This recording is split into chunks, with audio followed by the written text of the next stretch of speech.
Well, what does business in the rest of the world make of the Brexit chaos and the impact it's having on trade and investment relationships with the UK? Well, Chris Southworth is General Secretary of the International Chambers of Commerce. Chris, very good afternoon to you.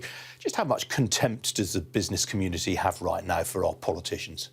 I think there's an enormous frustration. I think that's, and from overseas, there's a lot of frustration, lack of answers, lots of uncertainty, but there's also a lot of sympathy, sort of pity in a way, that it's just chaotic. But it's a chaotic environment and it needs resolution quickly. Now, as things stand, the default option right now is a no-deal Brexit. Have you modelled what the impact will be on global trade flows? Well, I mean, there's been lots of modelling of a no-deal, but I mean, nobody agrees with a no-deal Brexit. Everyone is damaged by a no-deal Brexit, both Europe, the UK, but also the rest of the world. That interface between the UK and EU is critical for global trade, not just for UK trade. But I mean, what harm would it really do for the UK to go on to WTO terms with the rest of the EU? Well, nobody really trades on WTO rules. That's the sort of common basic minimum. Everyone trades actually on trade agreements with their neighbouring countries. They have preferential agreements. So if we were to drop onto WTO trade agreements, we'd be relegating ourselves from a sort of G7 major trading country to a country like Mauritania or somewhere of that kind of ilk.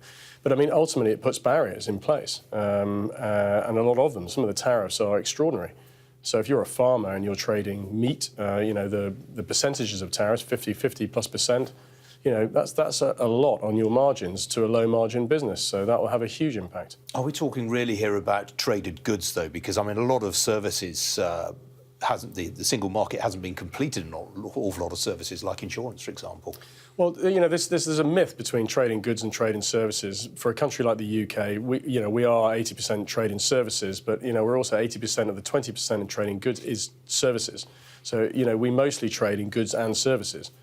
So it's very difficult to differentiate the two. You can't have an agreement that works for one that doesn't work for the other. They're both, affected by each other. Now, this time on Monday, we had the Business Minister, Richard Harrington, on the show, and he admitted that government advice to businesses on preparing for Brexit hadn't been all that. What sort of sense do you get about the rest of the world? Well, it's been woeful. I mean, the rest of the world... I mean, in the UK, 60% of SMEs have done almost nothing.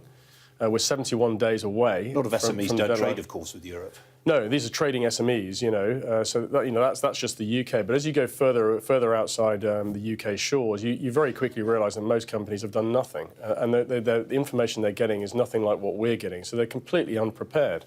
Do you think foreign governments are giving their businesses a lot more advice? I think it varies depending on the country. If a country like Japan is giving a lot more advice than, say, a country like Colombia, but, there's just very patchy. People don't understand fundamentally what's going on.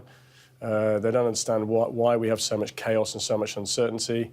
And at the end of the day, if you're a business leader, you're looking for stability in your trading relationships. If there's chaos in the UK, you just reroute your trading relationships to somewhere else. And there is evidence of that going on. All right, Chris Southworth, got to leave it there. Very good to see you. Thanks for joining me. Thank you.